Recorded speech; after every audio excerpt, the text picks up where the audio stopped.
Good morning. This is Wanda Clevenger, and we will begin the Virginia NICU Early Intervention Collaborative webinar. Before we begin, I would just like to cover a few housekeeping items. The slides of today's presentation were sent to you this morning. This webinar is being recorded, and this webinar will also be repeated on June 2nd, Friday, June 2nd. The recording will be available for anyone who was unable to attend either webinar. Please use the telephone option on the side and enter the audio pin prompt. All participants are muted at this time. If you would like to ask a question, you can raise your hand. You'll see on the sidebar a small hand. The green arrow is currently pointing to it. And if you click on that, it will alert me, and I will unmute your phone and ask you for your question. You can also use the chat feature to enter a question, and I would be happy to respond to it. So with that, we will go ahead and get started. I'm just going to check to see if there are any questions at this point. Nope, and so we shall get started. Thank you.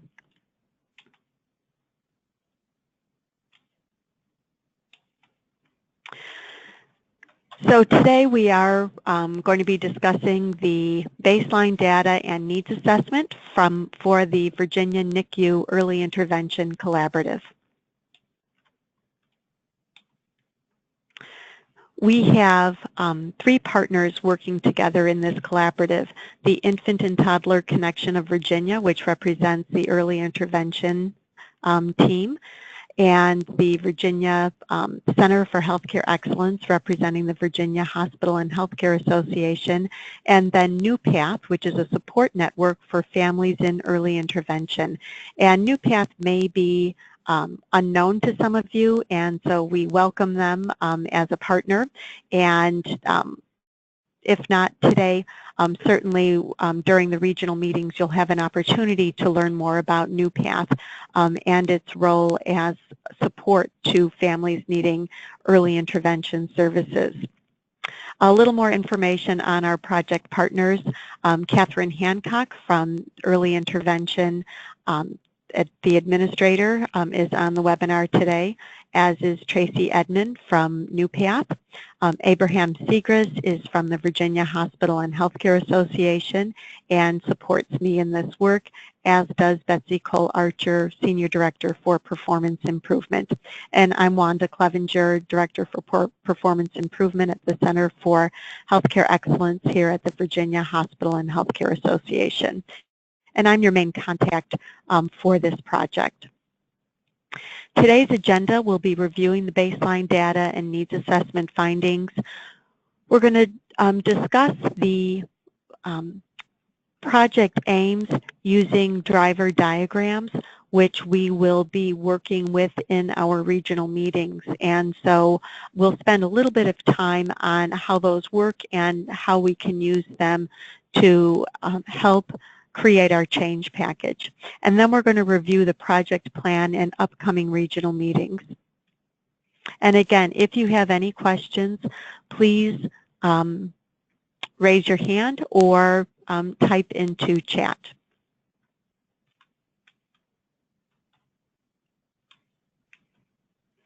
So our baseline data sources, we're basically working with 3 components of data. First, we have the all-payer claims database, which is going to represent our population likely to be eligible for early intervention services. To determine that, we use the ICD10 codes found on the UB04 billing data from hospital discharges, and we fortunately had some help in developing a crosswalk of the ICD10 codes to the infant and toddler manual on eligibility for early intervention services. We also, from the all-payer claims database, were able to pull some demographic data specific to zip code, payer, age, and information like that.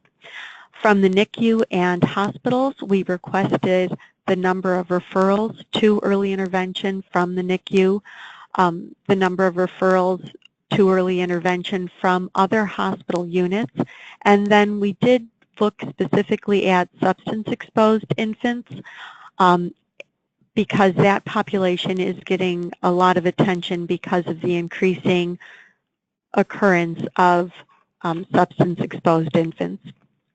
And then from the infant-toddler connection, we were looking at the number of referrals received and then the outcome of those referrals, meaning were those referrals successful in terms of transitioning to receiving services. Now, first I'm going to talk about the ICD10 data because that's giving us our kind of suggested population needing a referral to early intervention. So I mentioned that we had a crosswalk of the criteria to the ICD10 codes. There were 411 codes identified, and those were rolled up into 10 categories. We segmented the discharged patients into 3 age groups, newborn, infant, and then toddler, based on days, as you can see on the screen. And those correlate to the time that an infant or toddler is eligible for early intervention services. So early intervention provides services up to the 3rd birthday of the toddler. So beyond that, needs for services would be then transitioned to another program, perhaps a Department of Education or other service. And then we also looked at length of stay. So we group our patients into 1 to 27 days, and that's broken out by day, and then greater than 28 days. The greater than 28 days is an automatic qualifier for early intervention services, and so we look at that group separately. And then we also look at the zip code of service of the origination of the patient, so we can look at areas of greatest need. So when identifying the population, I mentioned that we rolled up the ICD-10 into categories. And these are the 10 categories. So we have 25% delay, atypical development, autism spectrum, congenital or acquired hearing loss, effects of toxic exposure. You'll see this also referred to as in utero toxic exposure, and you'll also see it as substance-exposed infants. So I'm trying to keep the nomenclature the same through this, but there may be noted a few variations that I'll need to attend to. Nervous system disorders and anomalies, other, pediatric genetic abnormalities, preterm low birth weight, and then visual disabilities. There are a number of diagnostic categories under each of those, but our analytic program will allow you to drill down to those if you're interested. And so this is an overview of our analytic site. And for those hospitals on the line who have access to VHHA Analytics, this is a program that you would have access to. We will be providing for the hospitals a specific set of drill downs for you to be able to share with your team. So those will come to you probably in the next 2 weeks, I would say, so that you can become more familiar with this data and also the population in need as we work on this project. But in summary, what's available is we can sort by hospital. You can see that early intervention diagnostic range. So this will tell you that some infants had up to 98 diagnoses listed on their UB04 discharge billing form. So there's quite a range, and it's just important to bear in mind that many of these infants are very complex cases. Length of stay ranged from 0 to 1,455. Admission type, age group, payer type, race, and then discharge disposition are our opportunities to sort the data and kind of look at it from a different perspective. This is our list of intervention categories, and then also we have a heat map which shows us areas of high concentration. So as the color becomes darker or more intense, that's where you'll find a higher number of cases. And so this program is very interactive in that you can select a specific category. Say if we wanted to look at effects of toxic exposure, click on that, and then the map would change, and we could do a drill down in terms of specific cases. This right now is just a PDF that we're looking at. So looking at our population now identified by ICD10 codes, we have our age groups, newborn, infant, toddler, the number of discharges from hospitals in the collaborative. So we have 22 hospitals participating in this work right now. And these hospitals represent a significant number of NICU beds in the state. So you can see in terms of comparison from discharges from all Virginia hospitals, you know, the newborn age here, you know, most of the discharges in the hospital in the collaborative, when we look at those ICD10 codes, is happening for these infants that are having a longer length of stay, meaning that they were, you know, more complex and in the hospital a longer period. And our collaborative hospitals represent 11,500 of those hospitals, of all hospitals, of this population in all hospitals in Virginia. Now, Children's National Medical Center in Washington, D.C. is also participating in this project. At this point, I don't have that facilities data included here, but this data will be updated and sent out to the all participants. Now our population by early intervention related ICD-10 code for the participating hospitals, you can see the range in number of cases. And you can also see some of the very large hospitals, such as Inova Fairfax, having a significant number of these cases being treated there. But there's representation in all the participating hospitals. I'm just going to check to see if there's any questions, and that'll just take me a moment. I don't see any, so we'll continue. We also looked at this data by hospital length of stay, and the tail for this data was very long, which is another reason why we rolled up at the 28-day or greater period. So you can see 1,600 cases here, 28 days or more. This represents all the hospitals except for Children's National, as I mentioned earlier. And you can see also that the most significant number of discharges is happening here on day 2, day 3, and then day 4. So some of these cases are having a very short length of stay in the NICU or hospital.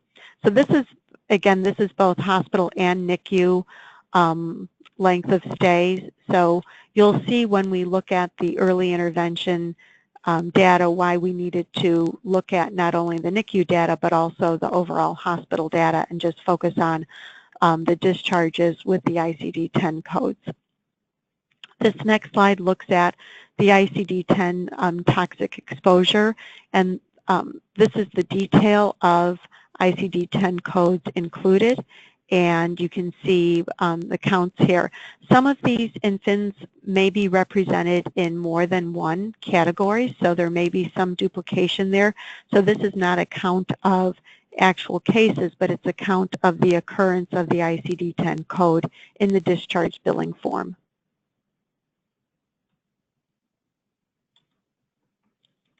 And this is a heat map of those ICD-10 codes.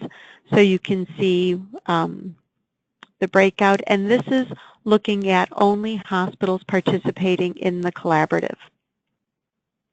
So this is not for all hospitals.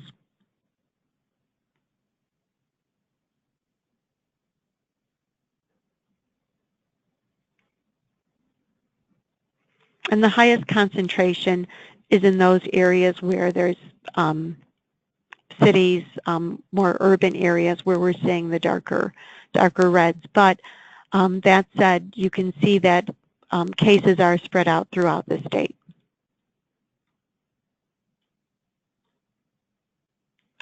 And this next histogram reflects discharges from hospitals participating in the collaborative for infants who had a toxic exposure ICD-10 code.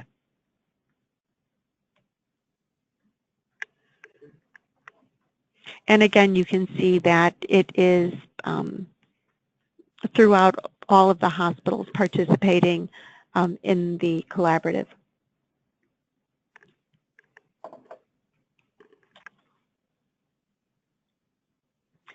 And this next slide looks at the toxic exposure group and hospital length of stay, again, only for hospitals participating in the collaborative.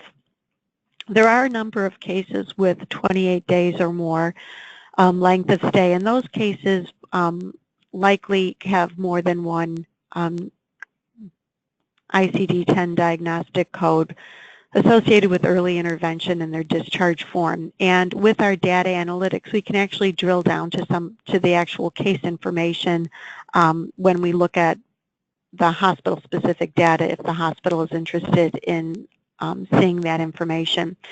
But again, you can see the majority of cases have a short length of stay. And so for discharge planning, it's something to think about in terms of challenges faced with transitioning and having a warm handoff to post-acute services.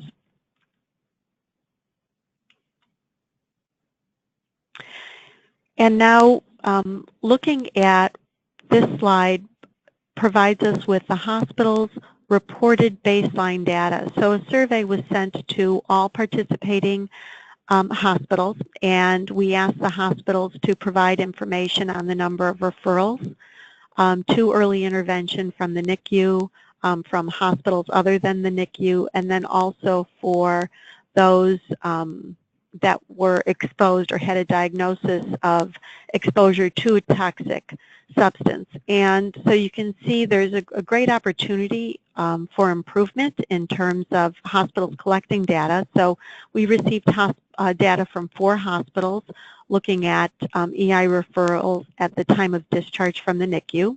And those 4 hospitals reported a total of 284 referrals. And we had 14 hospitals that are not reporting data, and then we had 1 hospital that's in the process of setting up information and 3 hospitals that did not submit data. In terms of looking at the other hospital units other than the NICU, only 1 hospital was capturing that information at this time, and that represented 121 early intervention referrals. And then lastly, hospitals that were capturing information on substance-exposed infants to early intervention. We have 3 that reported data. Now, a number of hospitals did say that they do refer patients to early intervention, but they just didn't have a way to capture that information. And so while I know that there are more referrals occurring than what we have reported here, part of the work of this collaborative will be beginning to identify those referrals so that we can track those referrals and make sure that they get to the service and are provided with the care that is recommended and prescribed for them.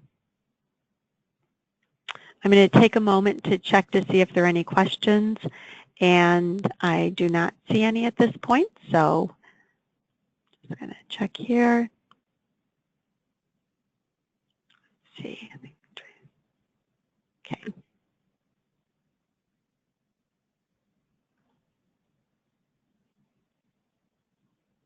Okay, those are just a few reminders. So, okay, we'll go ahead and proceed. Okay, okay, let me just collapse this here.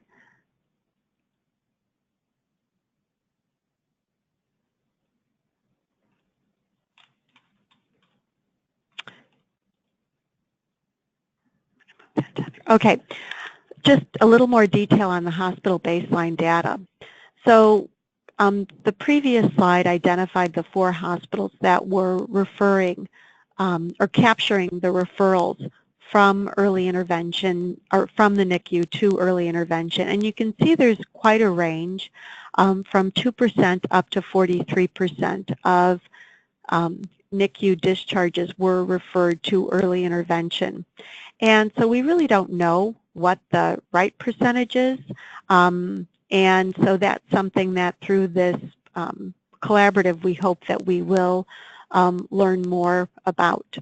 And so that's just something to keep in mind as we look at some of our targets and slides regarding referrals. And just one comment that was made by a hospital that did submit data to early intervention was some concern about the wait time for early intervention services, and so this particular facility said it really limits the referrals made to early intervention to those with highest need because of the wait. They felt that they, for some less needy cases, they would refer them to private resources rather than early intervention. So that's something that we'll talk about when we look at the needs assessment and also some of the change ideas. So more on the hospital baseline data for infants with in utero toxic substance exposure.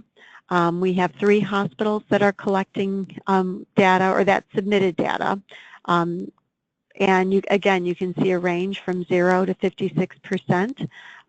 One hospital reported, well, more than one reported referring all substance-exposed infants, but again, we didn't have any numbers that were provided. Now moving on to the early intervention baseline data. So during 2016, calendar year 2016, you can see that hospitals represented 10% of those referrals, followed next by pediatrician, family physician. And the pediatrician, family physician really made up the bulk of referrals to early intervention with 45%. And that's important, again, to keep in mind from the hospital perspective, because sometimes when an infant is discharged from the hospital, they may not be ready for that referral, and so that referral may be passed along to the pediatrician, family physician for follow-up, but how to make sure that that happens, again, is something that we may need to look at as part of this collaborative. So the other high referral was parent guardian at 24% here at the bottom of the screen, followed by the Department of Social Services, and then other referral sources represented 16%. And there were 10 other sources rolled up into that other category. Now just focusing on the hospital and pediatrician family practice referrals, since those represent the health system referrals. These 2 groups represented 56% of early intervention referrals for calendar year 2016. And the large majority of those referrals did end up going to or continued, they were found eligible and moved on to receive services. So that's good to see. We're looking at about 56%, looking at the top of these bars, with family, the pediatrician family practitioner having a little bit more, maybe 58%, but followed closely by the hospital. But you can see here there's a great opportunity in terms of how to improve the quality of the referral. So in these categories of unable to contact, declined evaluation, eligible and then ineligible at assessment. I'm not sure, but that could be related to the delay in the assessment or other things happening in between the time that the referral was made and when the assessment was completed. And then eligible and lost contact. There's other categories here, but these represent a very small number. Family moved, determined ineligible at assessment, eligible but declined assessment, and then eligible and declined services. So I think the biggest opportunities for this collaborative is looking at this group here in terms of quality of referrals.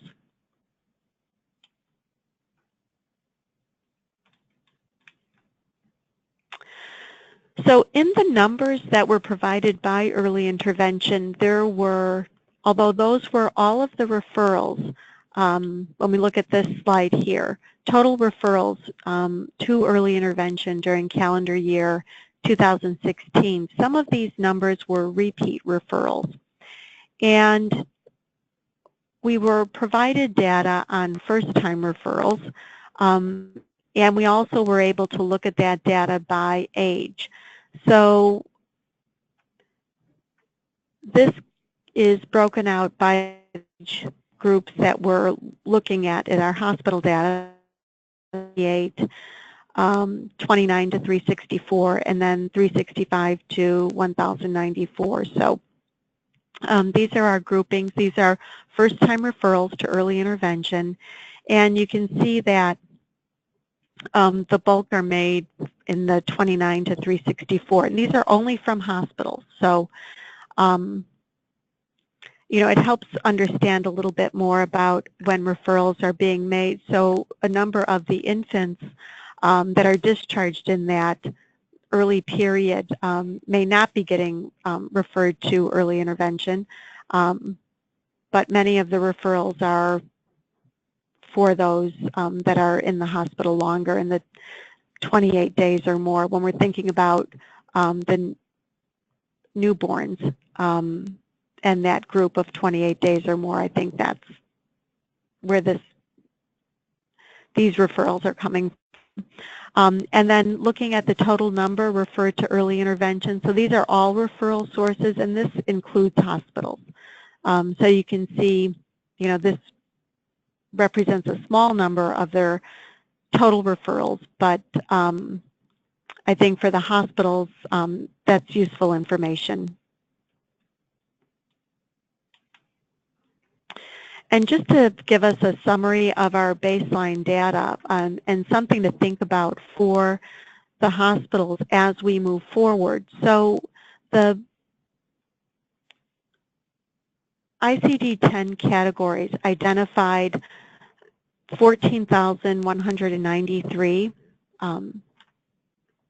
patients that may be or likely would be eligible for early intervention services. But again, that's a suggested population, so it doesn't mean that all of these cases would be eligible for early intervention.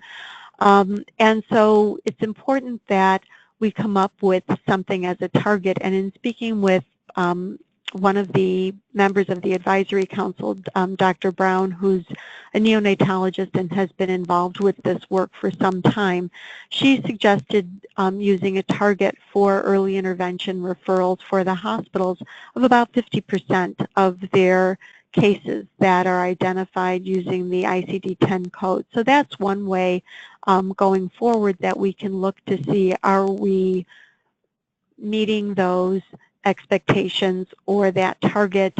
Can we look back and see, did we miss cases? Were there opportunities where we could have made a referral but perhaps did not? So, you know, having a target is very helpful to ensure that we're capturing all these patients. Looking at this next row of data, infants born with exposure to a toxic substance, we had 1,825 cases identified. And here we're looking at referring 100% of those cases for referral to early intervention services. And so again, it's an opportunity to once we start tracking the information, we can look back to make sure that these patients are getting referred for the services that they need. And these targets are recommended. If you recall the earlier slide where we saw a range in 2% to 46% for referrals to early intervention, it's not far off the mark for that hospital up at the upper end, but for many hospitals, this will be a new practice. I'm going to take a moment to pause just to see if there's any questions.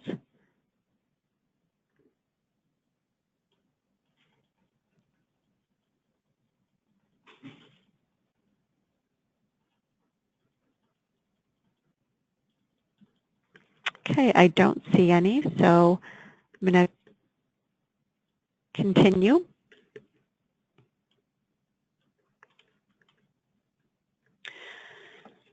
So some of the best practices that were identified in the needs assessment, we have seen and heard about hospitals. Whoops. Sorry about that. I think we flipped right ahead. Okay. Before we go on to the needs assessment slide, there was one more slide. Sorry. Okay. The baseline data summary, just another opportunity for working with our early intervention team and with NewPath is looking at some of the referral outcomes for opportunities for improvement. And so I've listed the ones that are collected by early intervention, and I think the ones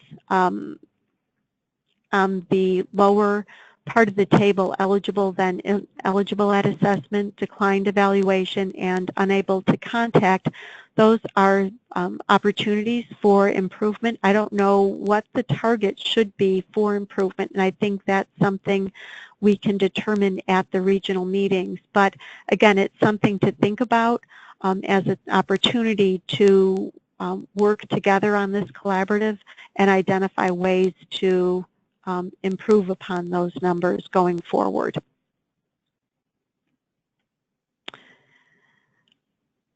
So some of the best practices that we found in the needs assessment. The NICU staff and EI manager have regularly scheduled contact. That was reported by a couple of NICUs, and it does seem to facilitate the transition.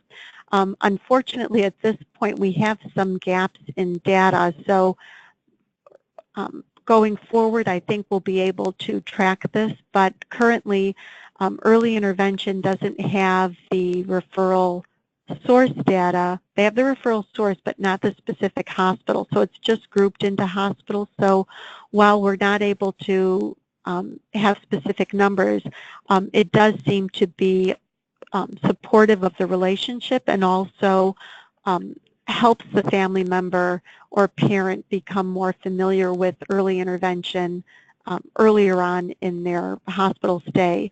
And even as you can see on the third bullet point, some hospitals even start that during prenatal care. And so again, having that relationship and those regularly scheduled contacts facilitates that communication and helps identify opportunities for intervention. Several hospitals do have a developed and standardized referral process. Sometimes it's person dependent versus process, and so that's something that while the helping to standardize what that person is doing so that it can become a process will be some of the work that we'll do in the regional meetings to learn from those best practices. We have also heard about contact information being readily available and provided by early intervention managers as a best practice. Assistance with insurance forms, specifically the waiver prior to NICU discharge, again, is a best practice and an opportunity for facilities to share that and learn from that, because I think that family members definitely appreciate that piece. And that's something that NewPath may be able to assist with. And then lastly, looking at prioritizing the relationship with parent-family, taking into consideration culture and language spoken at home. So some facilities are doing a great job with that per their needs assessment findings. And again, it'll be an opportunity at the regional meetings to learn more about these best practices and to incorporate those into the change packet. So summarizing some of the needs assessment and areas for improvement, standardizing the referral process, looking to improve the hospital to early intervention handoff, perhaps coming up with a designated pathway, improving the early intervention intake process, and then fully utilizing NewPath as a connector resource to support parents and families in the whole process. And I think NewPath will be one of the connectors in this work and help to facilitate that bridge between what happens in the hospital and be able to carry it over to the community and to the community-based physicians and pediatricians. So we're going to move on now to the work plan. And before I do, I'm just going to take a moment to see if there's any questions.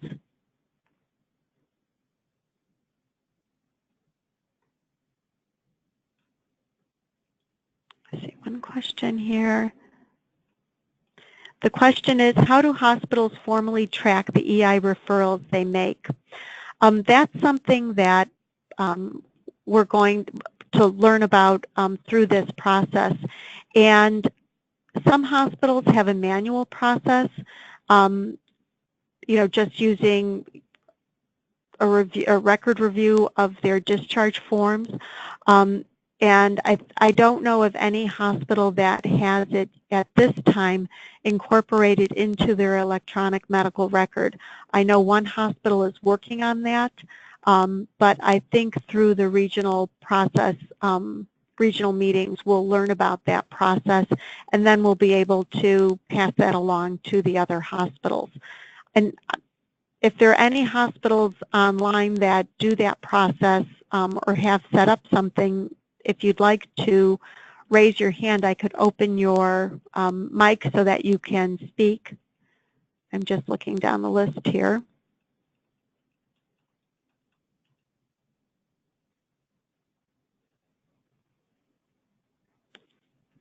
I don't see anybody adding any comments. So I'll make note of that, but that's definitely an area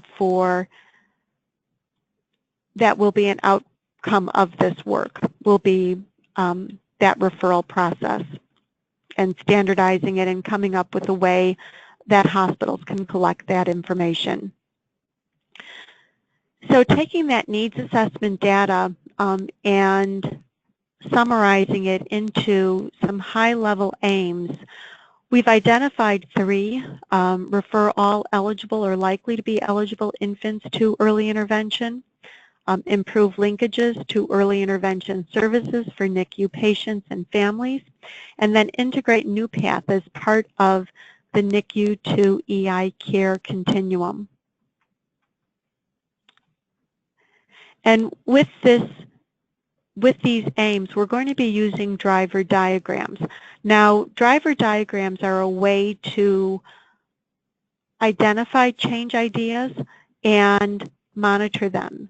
So we'll be grouping our change ideas based on the aim that they will support.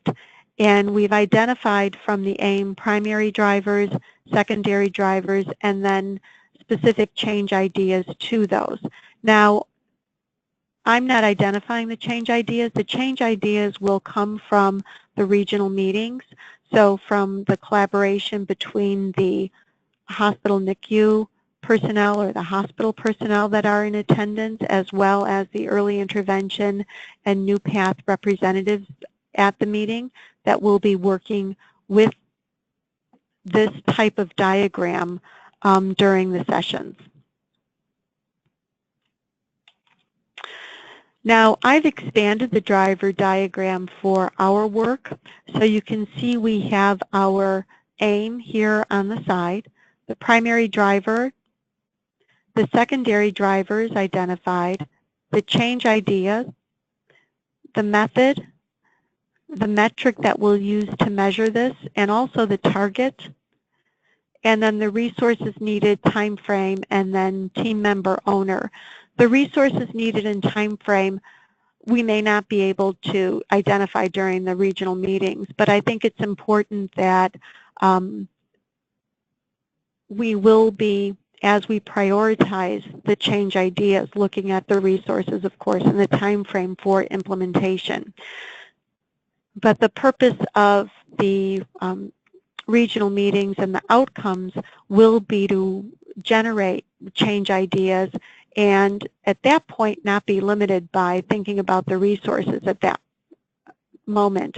We really want just those recommendations from people working in the field that we can then refine and prioritize. So when we think about the reliable early detection, the secondary drivers that were identified include adopting a guidance checklist tool for early intervention referrals, talking about implementing this checklist on all eligible, potentially eligible infants. And some of the words on the secondary drivers we can refine as we, at the regional meetings. These are recommendations that have been put forth for consideration by the group. Develop a process for escalation, so when there's infants at risk or families that you identify at risk, to make sure that that handoff or that outcome is successful. So being able to have your staff aware of those patients at risk would be very helpful. And then to increase awareness of childhood development in hospital staff and parent, family, and community. And so these drivers will be presented to the regional groups for discussion, and that's where we'll come up with the change ideas with recommendations for the method, metric, baseline, and target. So in the materials that I sent out this morning, there's a number of pages looking at this. So going to the next page for the driver diagram work plan.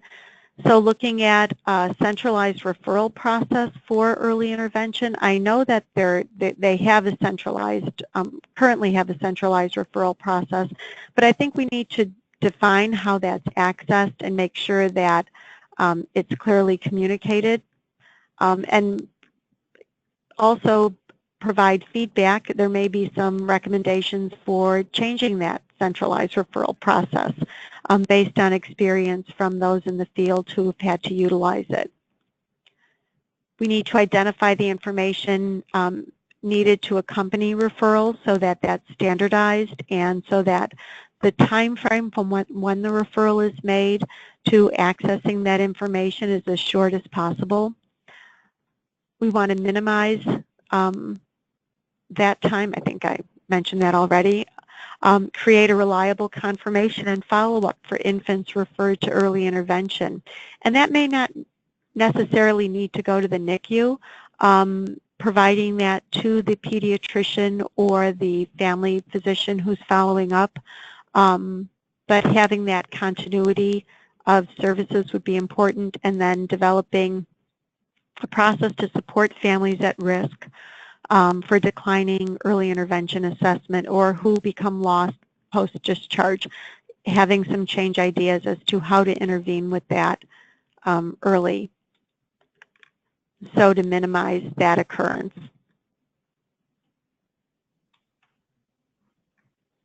The next work plan looks at the identification of supportive services, and you can see the list of drivers here. And I will ask that prior to the regional meetings, the team member that's attending has the opportunity to discuss these with his or her group that they work with to see if you could bring recommendations from them, or if you have recommendations on additional secondary drivers that you want to add or changes, you can bring those to the regional meeting.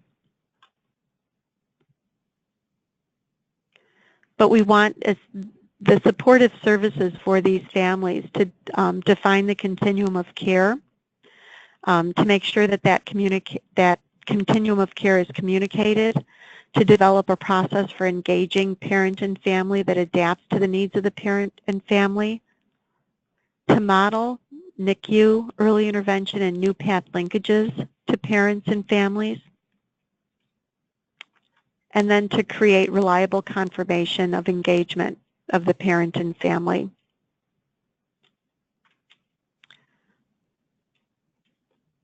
I've seen in some of the information submitted that some parents and families get lost out in the system, and so having a way to ensure that they're getting the support that they need is part of this work. This next work plan looks to address linkages to early intervention services, and so a big part of that is education about early intervention as well as the developmental milestones. And so these drivers, the secondary drivers, address that, create resources that reflect the population served, develop a process for engaging the parent and family, again modeling that NICU, early intervention, and new path linkage, and then to create a reliable confirmation that the education has been provided and an understanding of the developmental milestones.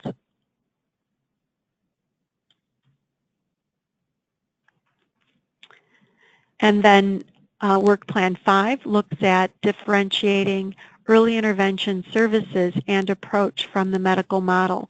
There is some confusion regarding how these two models differ, and so the resources that are developed and provided, it's important that there is input regarding how these differ so that family members and parents understand how they could benefit from each.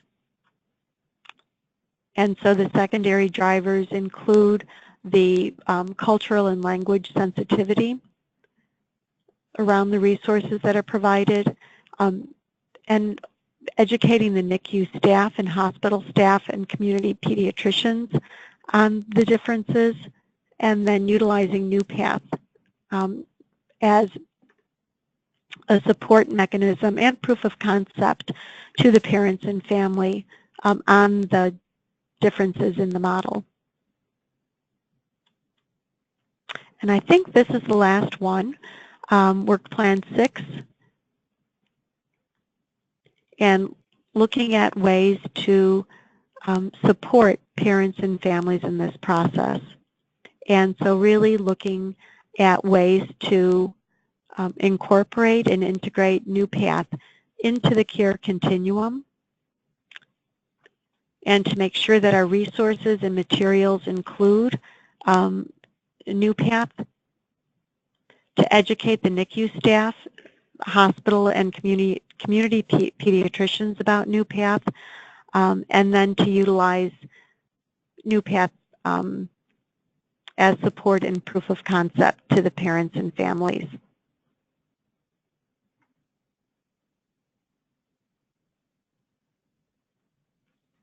I'm just going to pause a moment again to see if there's any questions.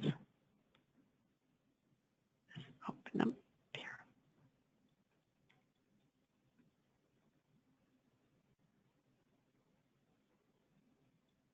Just here.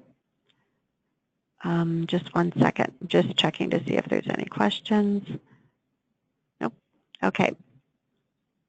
That must be an older one.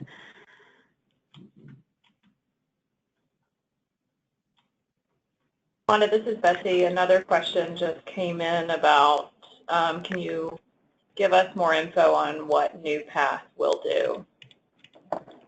Yes, and what I'm going to do is ask if Tracy would like to respond to that question. If you would like to give a little bit of background on NewPath, we do have some time for that. Let me see if Tracy, I know Tracy's on the line. So I went ahead and unmuted Tracy's line, so she should be able to speak. Thank you.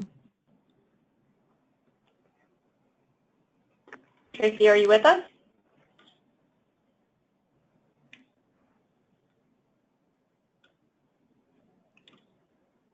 Hello?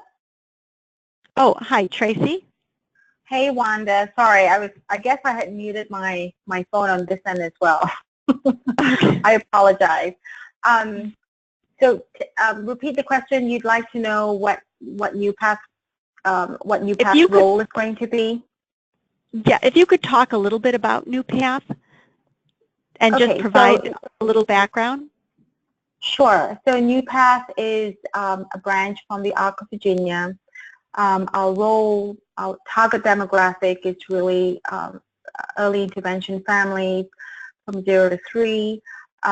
We hope to provide education about early intervention, but really our main goal is family support, and we want to provide that opportunity for families to network with each other and for families to be supporting each other, sharing resources, sharing success stories, and encouraging each other, and also to provide that connection between families receiving early intervention services and also providers.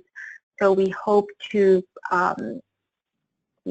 give some insight about issues that are currently trending with early intervention families, what they hope to, what concerns they have. We've updated our NewPath website to reflect current articles and blogs. We've also improved our forum, which is taking a little while right now to get going, but we hope with more promotion about the website that will generate some activity. And actually the week after, I'm meeting with some design specialists to come up with a brochure, perhaps a trifold with NewPath information, what our goals are, some sort of mission, and we hope to have that ready by the time we go to our regional meetings. Great. Thank you. Okay, good. Yes, and what I will send out the link to your website to all the people on the webinar, but also just to the collaborative at large, because I think that not everyone is familiar with NewPath. And so you have a new website, and I think the website really is a great resource, and I think it'll help give that overview of how NewPath can work with starting in the NICU and facilitating that warm handoff to the community. And just one last thing, I welcome feedback. So if anybody out there gets to look at the NewPath website, and if there's anything that you would like me to know about the website, any changes or amendments or additions, please feel free to reach out to me. There is a dedicated email address to NewPath, which I will intercept those emails. Thank you, Tracy. Okay, I'm just going to check to see if there's any other questions here. And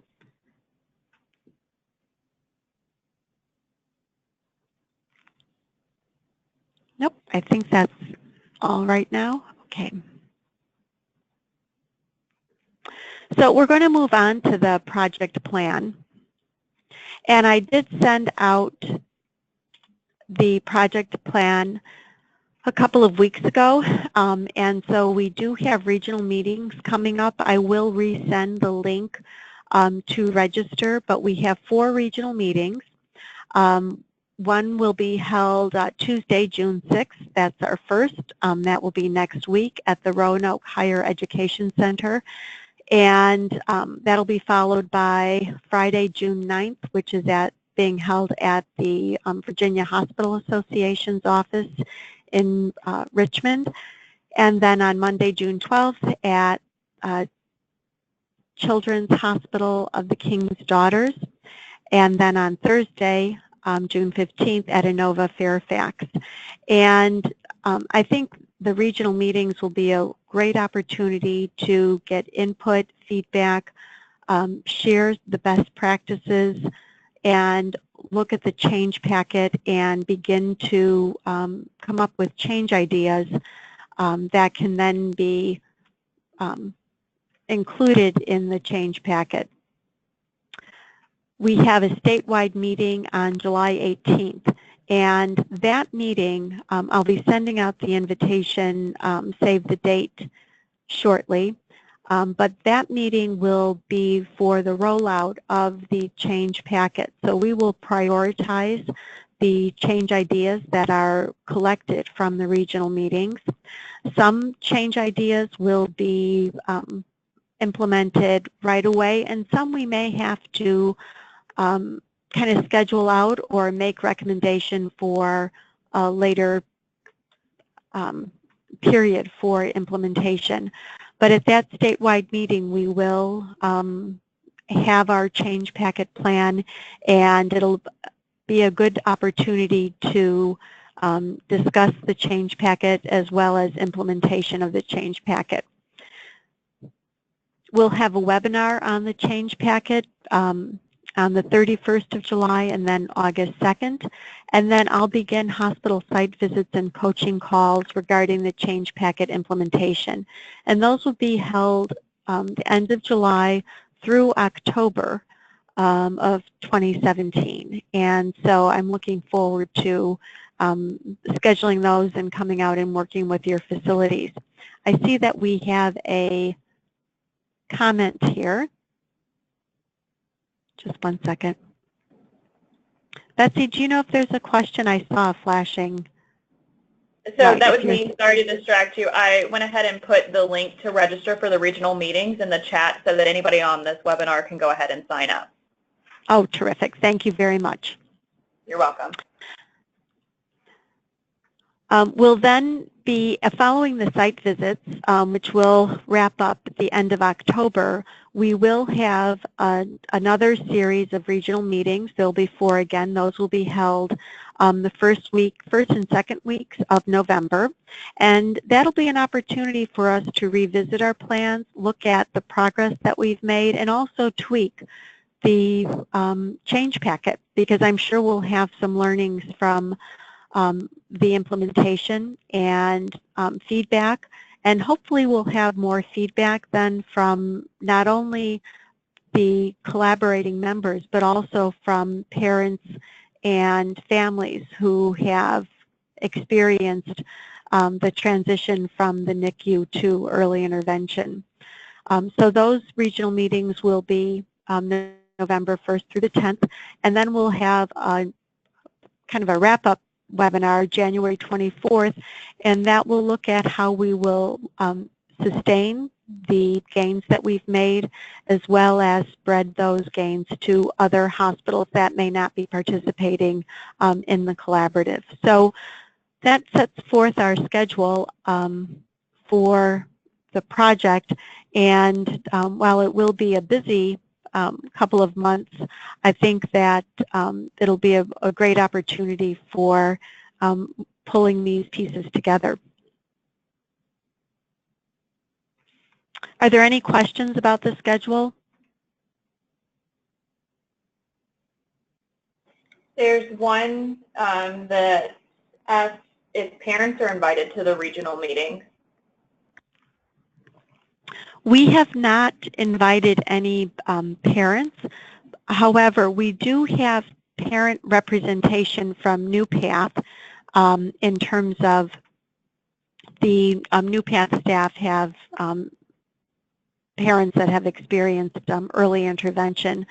And so indirectly, yes, but directly, no, we do not have parents participating in the regional meetings.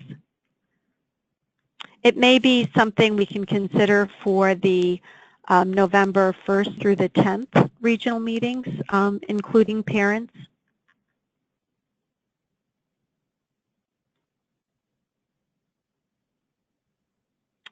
Any other questions?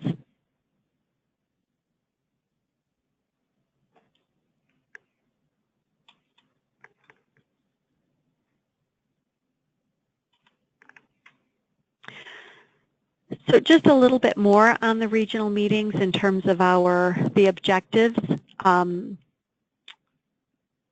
you can see, the main objective is to promote the collaboration between the participants, the hospital, early intervention, and NewPath staffs.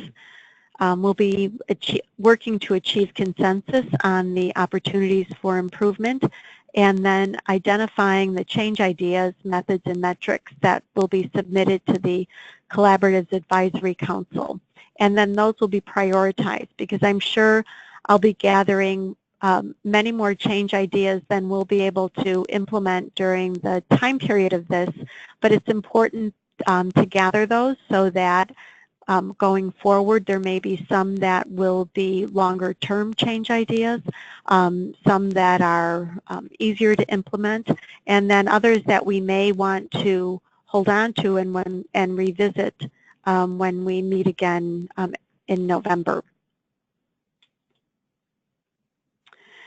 And just from a time perspective, so you have a sense of what the regional meetings will look like in terms of how we will spend those 4 hours together. We'll be reviewing the opportunities for improvement. And I am asking that all participants in the regional meetings either attend a webinar, if not today's, Friday's webinar on the baseline data and needs assessment findings, or listen to the recording so that they have some sense of where we're coming from, and also they understand how we'll be using the driver diagrams to develop our framework.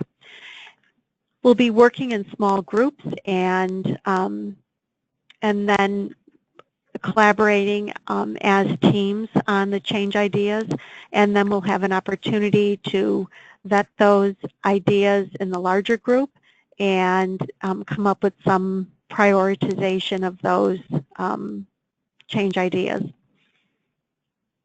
And so I think it'll be a productive meeting, and again, I'm looking forward to the opportunity to interacting with all of the participating hospitals and early intervention managers and NewPath staff. And lastly, just a few updates. The participating hospitals will receive a data package from the Hospital Association, and this will be from the using the VHHA analytics program, and there's lots of opportunities for drill down into the analytics, and I will be happy to share those drill downs with you. If you'd like to set up a go-to meeting to review the analytics, we can certainly do that.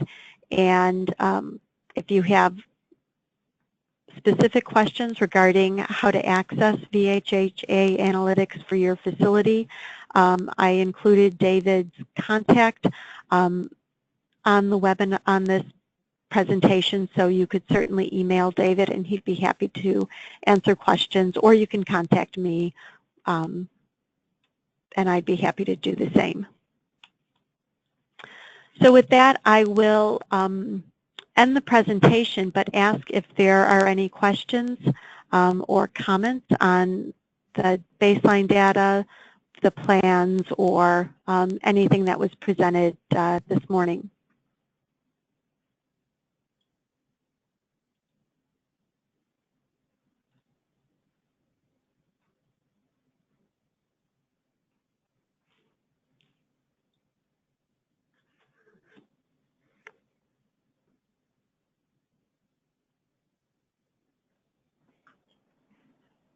Wanda, there seems to be just a couple comments, I think, after Tracy's remarks. Tracy did say we're working on parent representation, and yes, we'll provide a short list soon.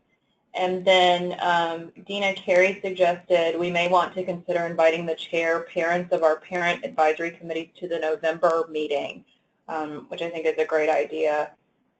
Yes. The next is it may be helpful to publish the outcomes of children in early intervention to get more buy-in.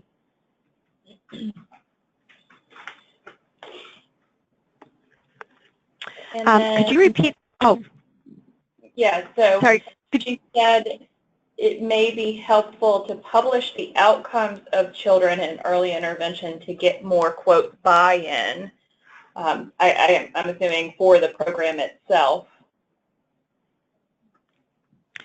Yes, I think that is something that early intervention produces. But I could certainly, yep, I think the more information, we could certainly share that report as part of the materials provided to the NICUs, because I do think it would be helpful. And I will add that as a part of this project, as funded by the Virginia Board for people with disabilities, one of our deliverables is to begin soliciting patient stories whose health outcomes have improved as a result of the collaborative. So I certainly think that that's a priority for us of highlighting some of the success stories. So we definitely would look to this group to help compile those stories from your patients and from your families. So definitely is an emphasis for this project. So stay tuned for that. Thank you for adding that. Yeah. Do you see the other questions come in? What should we prepare to bring for the regional meeting? I will be, that's a great question. Thank you. I would like hospitals or the NICU staff to bring their materials that they use for referrals, information that they share with family members, and if they have a form that they're using to collect referrals to early intervention, to bring that as well, and any other information that they think might be helpful. I'll send out that in an email to the attendees so that they can keep that in mind.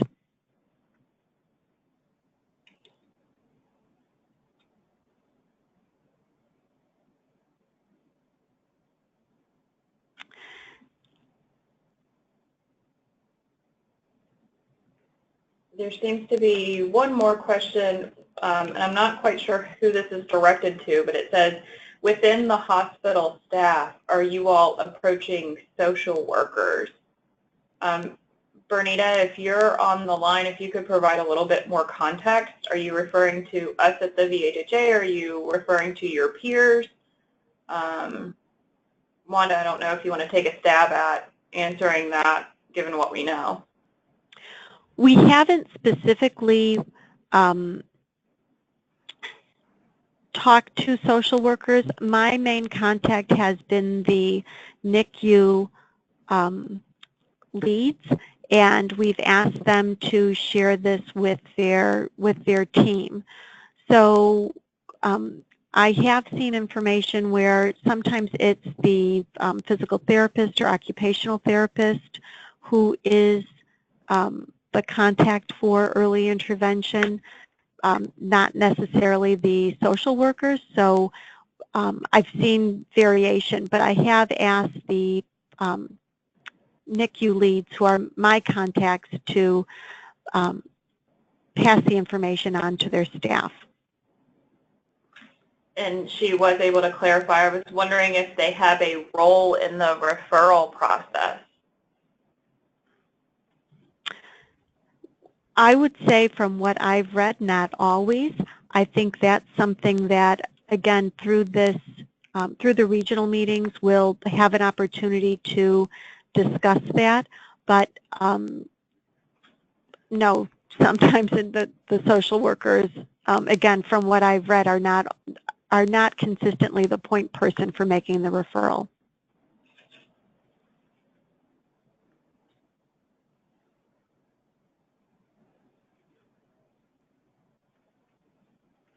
Now, Maria Dalala commented that at Winchester Medical Center, the social workers do make their, for the substance-exposed infants, they make the referrals to early intervention for those cases.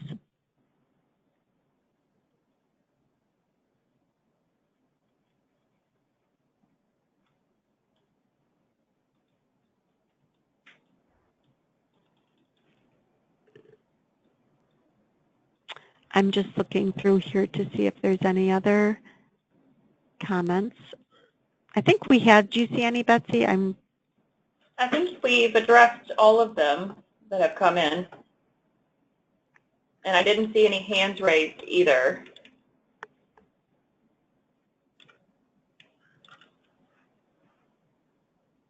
Okay, so if there are no other questions, we will end today's webinar.